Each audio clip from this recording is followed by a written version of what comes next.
Yeah, thank you. Let me make a very, very important discussion in light of what is happening today in the world, particularly in light of what they call the DEI, academic standards and media treatment, and also associations as far as race may be concerned.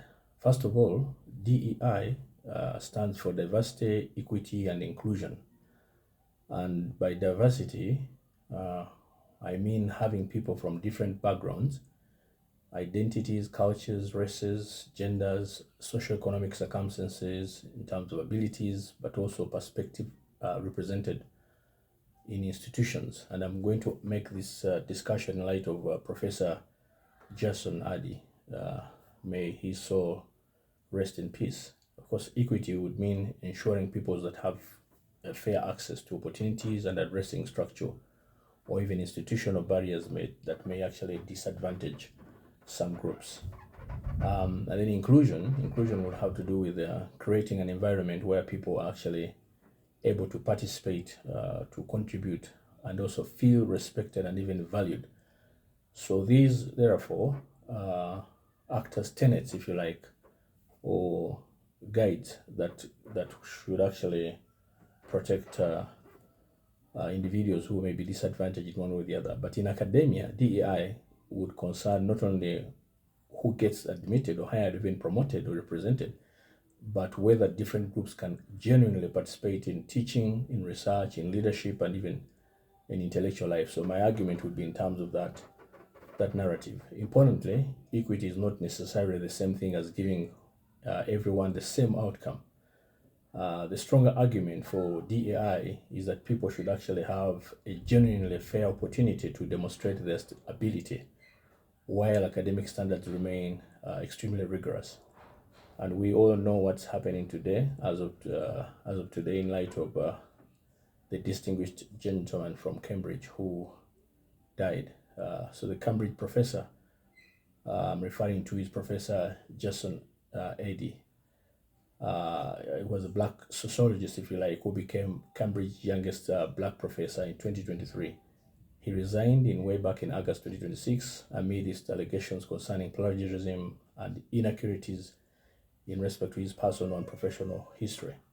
And Cambridge has actually agreed to an independent inquiry in light of his appointment. But tragically, he subsequently died. So the case has now become a much wider argument about DEI in terms of academic standards, in terms of media treatment, but also particularly in terms of race. And of course, I'll also make inference to the Harvard president, former Harvard president, I must say, who was Claudine Gay, Harvard's first black president. She resigned way back in 2024, January, after controversy surrounding her congressional testimony on anti-Semitism and even allegations of plagiarism. So those were, if you like, argue as distinct issues in terms of how they have heavily entangled with the broader argument of DEI. So the central question is not DEI or in terms of merit or demerit, but in terms of how this has actually impacted the academia today. And so I don't want to be too simplistic in my argument. I would want to argue it intellectually in terms of creating defensible questions. For example, how do we create genuinely diverse and even inclusive institutions without compromising the standards by which competence, for example, or scholarship and integrity are actually judged? And perhaps this is a very, very important aspect for upcoming countries in terms of scholarism, intellectual scholarism, on the broader perspective.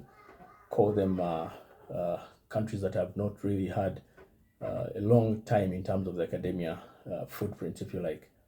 So when we are looking at in the context of intellectualism, and particularly in terms of academia, then my argument would be in the context of how this should be and probably what shouldn't be in terms of that, and perhaps what a university cannot say when it comes to some of these arguments.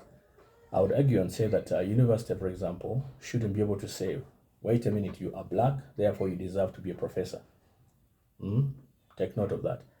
Nor can a university say, on the other hand, that, wait a minute, you are black, therefore your appointment is automatically suspicious.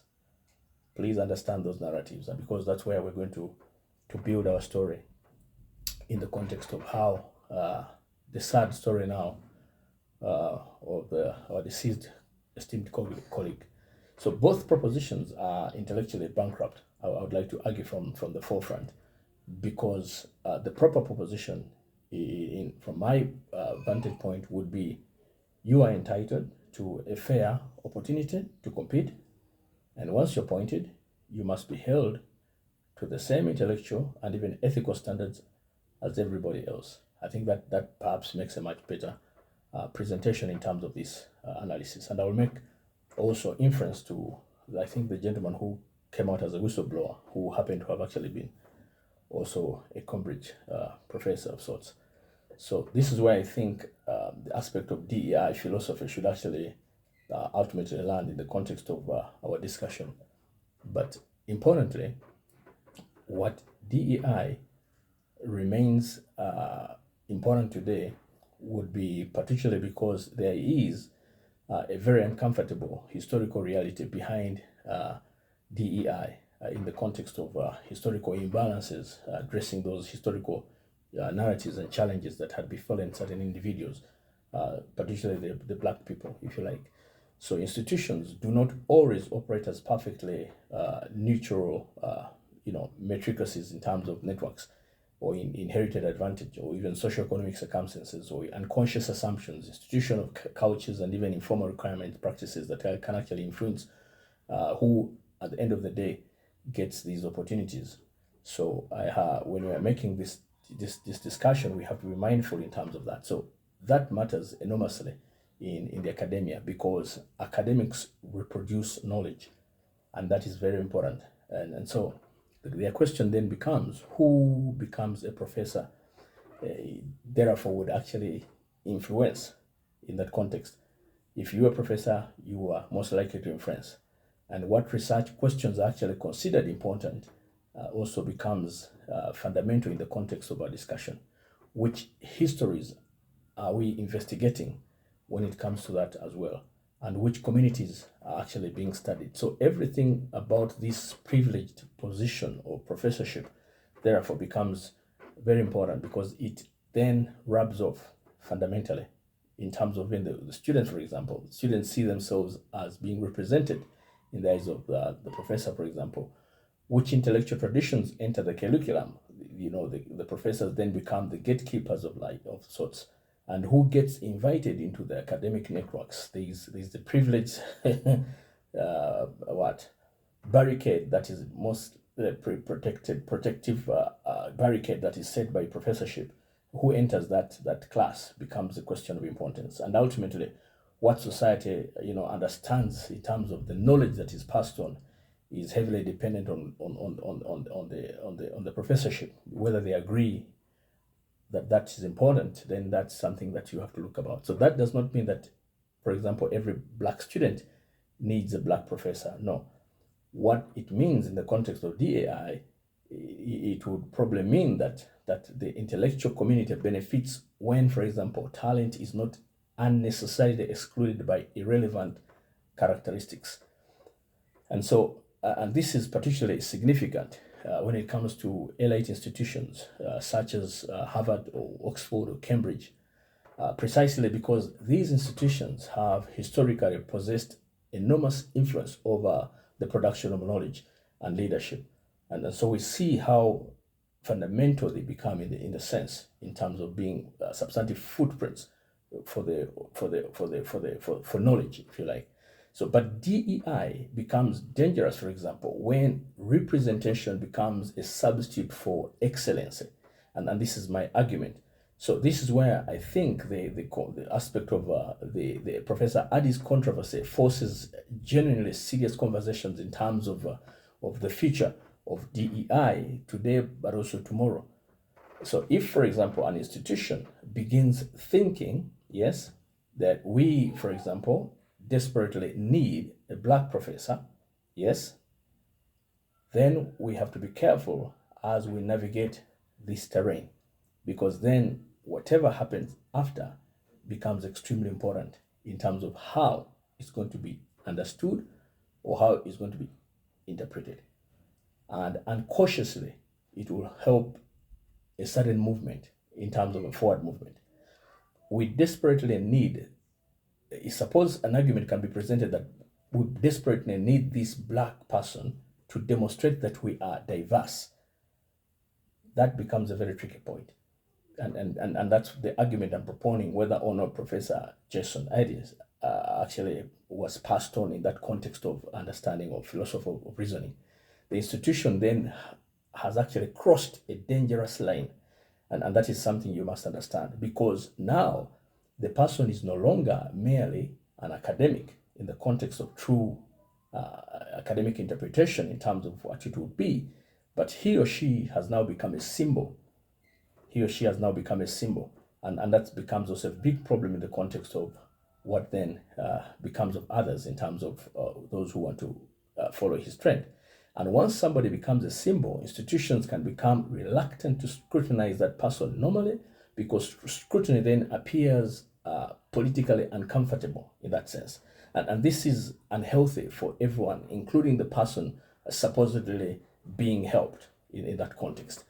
And this is the debate, perhaps, that is opening our eyes in terms of the challenge. So the recent Cambridge controversy is therefore not necessarily an argument against diversity. It may instead be an argument for better diversity practices in the context of DEI. I know the Americans, on the other hand, have actually had President Trump erasing it completely. On the other hand, Cambridge has said that Adi's appointment should actually be investigated, while also warning that the case should not undermine the value of minority ethnic staff. Yes? So the controversy has actually exposed questions about appointment procedures and whether diversity objectives were actually being implemented properly. And this is the point that I'm trying to make in the context of our discussion tonight, because I'm trying to dig deeper into the philosophy of the challenge that befell this wonderful individual. And there is a remarkable fact that black professors represented only about 0.4% of the Cambridge professorship way back in 2025, according to reporting on the controversy. So this statistics makes it intellectually irresponsible to conclude in the sense that for example, that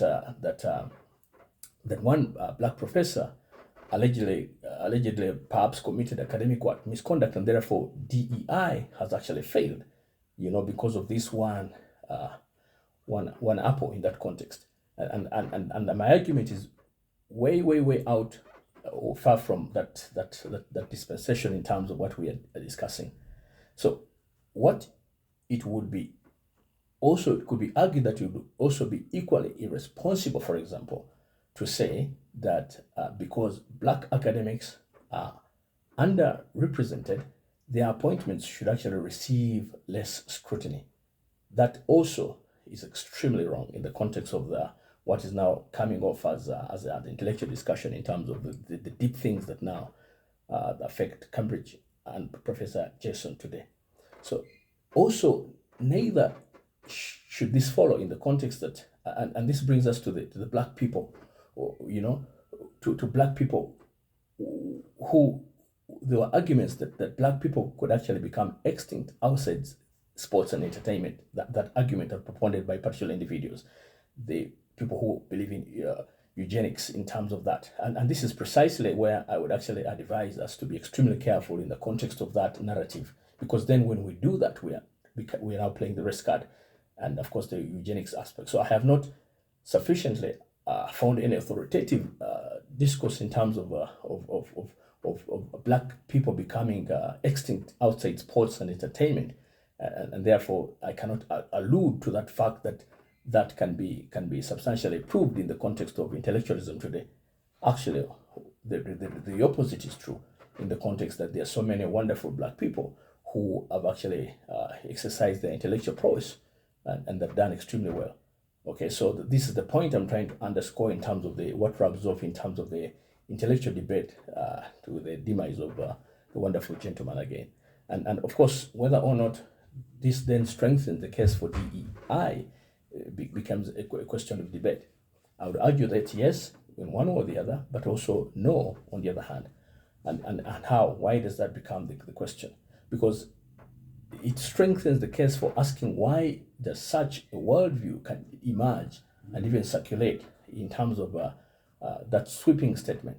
And so if someone, for example, genuinely believed that black people belong primarily in sports and entertainment rather than science or rather than law or rather than medicine or rather than philosophy or rather than engineering or even academia, that is precisely the kind of cultural assumption that an inclusive education system should actually challenge in the context of that narrative.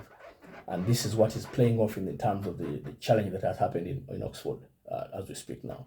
But this is important. It does not prove that every DEI program is actually good. Perhaps that's why those who are arguing against it have made that point.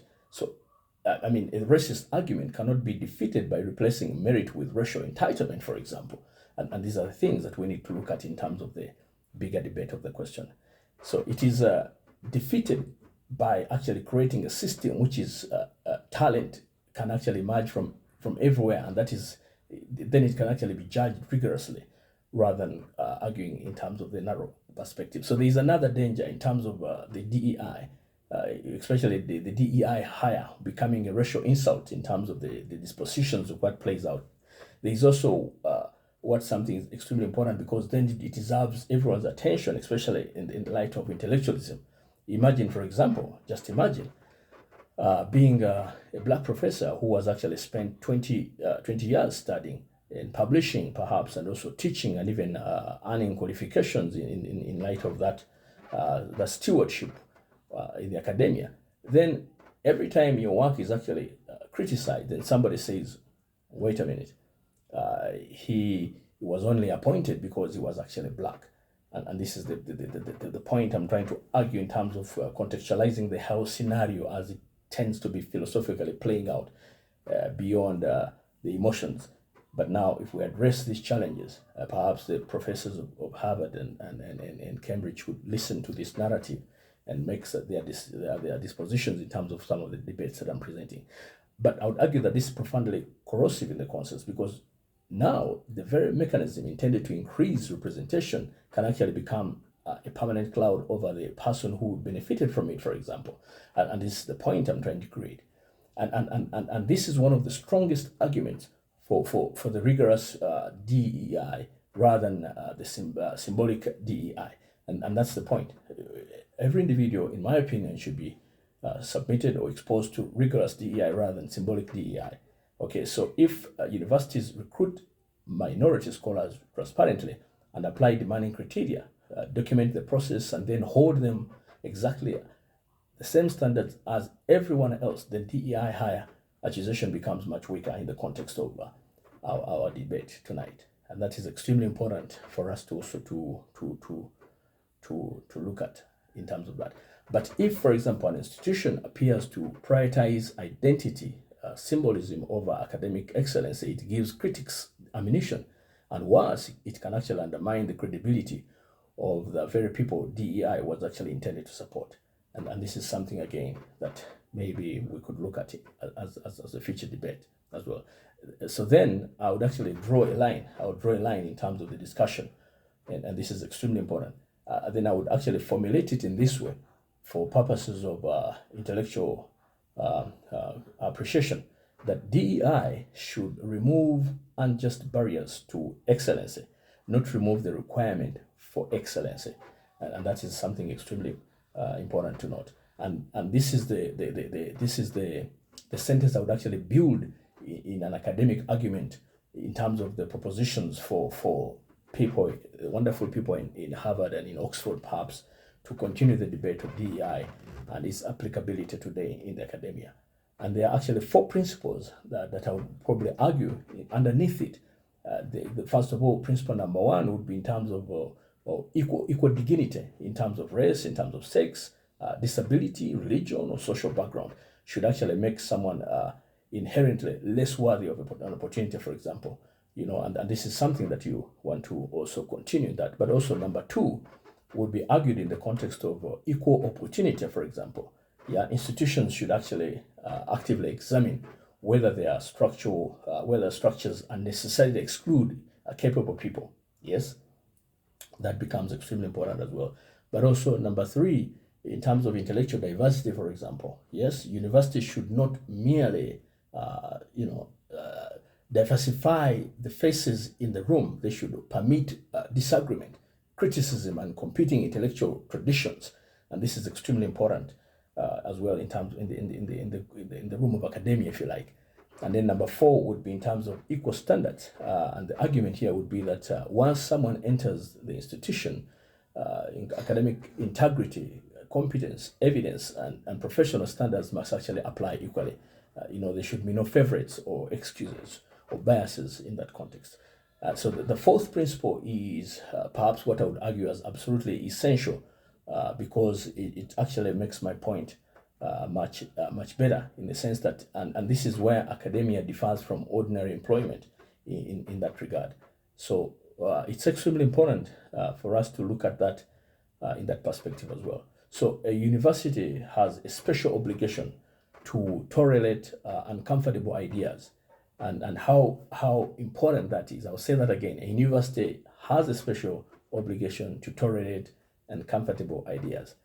And if you look at the UK, for example, the UK's current legal framework actually illustrates the tension beautifully.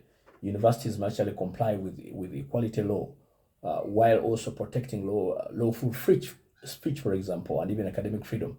And so the Office of Students explicitly recognized that universities may actually have to permit speech that some people find offensive, provided it remains lawful under the auspices of academic freedom, if you like. And it's also fair to say that Cambridge's own code similarly recognizes that equality, duty, and academic freedom do exist, and that students and staff may actually encounter views that they find offensive and even unacceptable, but which may remain lawful.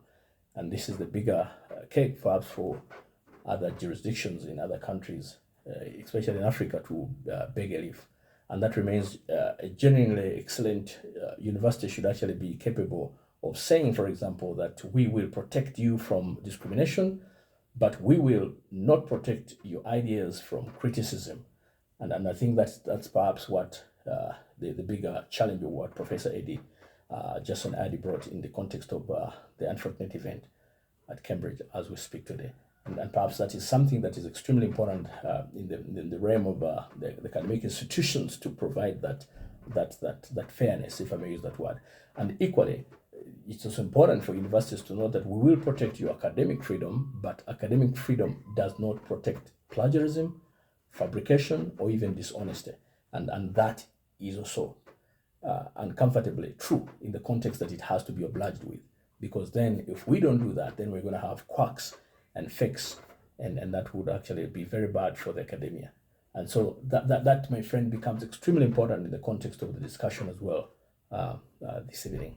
And then, so the line therefore becomes, in the context of what I would argue as a deeper paradox then, in terms of what would then come up as a deeper paradox. And this is, I think, it is where any legal scholar, for example, such as myself, has to understand that the unusual American DEI culture war may be premised on another quote unquote political argument rather than deep intellectual academic arguments in the context. As I just said that we had Trump who says we're doing away with DEI. So the Addy controversy raises profound questions in the question of this debate. Can, for example, DEI itself become discriminatory when it reduces a human being to the demographic category that they are supposed to represent, for example? That perhaps becomes a big question in terms of the debate as well. And so, for example, if the institution sees certain aspects, for example, if the constitution, for example, sees the black professor, then these are debates that will probably ensue in terms of trying to create the right interpretation when it comes to how DEI should actually be played out in terms of the rightful academia today. Does a university see, for example, a black professor before it sees a scholar, or before it sees a researcher, or before it sees a human being, or before it sees an individual with particular competencies and even particular responsibilities. Those are questions that should be deep in the context of the interpretation of how DEI should actually be played out, in my opinion, in terms of academic institutions today, particularly in countries like UK and America, but also particularly in Africa, because then we can learn in terms of that. Then DEI should actually not be looked at as a concept of dehumanizing the very person that it claims to include. Yeah, so much as it may have certain challenges, but we should be very true when it comes to that. So conversely, we could also argue that critics may see that DEI then becomes a concept of higher, a higher duty. Let's bring in these people because we want to be seen good, okay, to the rest of the world, and that becomes a very big point as well in terms of the debate. And when they do that, the question is, do they do that before they see the individual's academic, okay, whose work must actually be assessed on evidence, or and that becomes extremely important, because if they miss that, then we're going to have a problem in terms of the so many mistakes that are plausible or likely to happen because of this DEI institutionalization in the academia as well. And then when you do that, you end up committing exactly the opposite version of the same error in the context of the debate that we are presenting tonight. So it's very important as well that both sides have actually have to be looked at, in terms of the identity to eclipse into individuality, and that's very, very important. And perhaps the most mature conceptualization of DEI is therefore, for example, not to think about things that we need more Black people.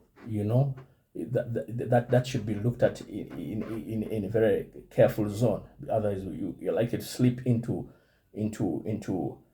challenges, because then you may end up compromising the system, rather than creating a system that is competing enough. So the argument is we need institutions in which neither being Black nor being white determines the ceiling of one's intellectual possibility. And I think that's the drum major in terms of the discussion that I'm presenting this evening. And this is a much stronger proposition in terms of the discourse that we are having this evening as well. And therefore, this should actually survive even people like Professor Claudine Gay's controversy in Harvard. It could actually survive the challenges of Professor Jason Addy as a controversy today. It would actually survive criticism from even political right individuals, or even left, if you like, the likes of Donald Trump and the like. It could also survive criticism from the political left as well, in terms of the debate that I'm presenting tonight. But it does not depend upon protecting individuals from scrutiny, and that is extremely important for you to understand. And as we do that, then we could be careful to know that it actually depends upon making the system fair enough that scrutiny can be applied without prejudice, and rigorous enough that excellency remains non-negotiable. And that, my friend, is extremely, extremely important in the context of how DEI can be played out in the world of the academia today. And that, in my view, is where the serious academic conversation about DEI should now move, rather than simplistic arguments in terms of what is as a consequential offshoot of the unfortunate event of Professor Jason Addy, and of course the good Professor Claudine from Harvard. So when you make that argument, then we have to be careful in terms of the intellectual of today, but also of tomorrow. So much as DEI may actually be welcome on a broader perspective, it should be scrutinized in the context of creating substantive, balanced, equitable intellectual sheets for people to look at and merit, rather than compromised and loose-ended discussions that end up having intellectual challenges as well. So I want to thank you once again for listening to me, and God bless you very much. Thank you very much for this discussion. Thank you.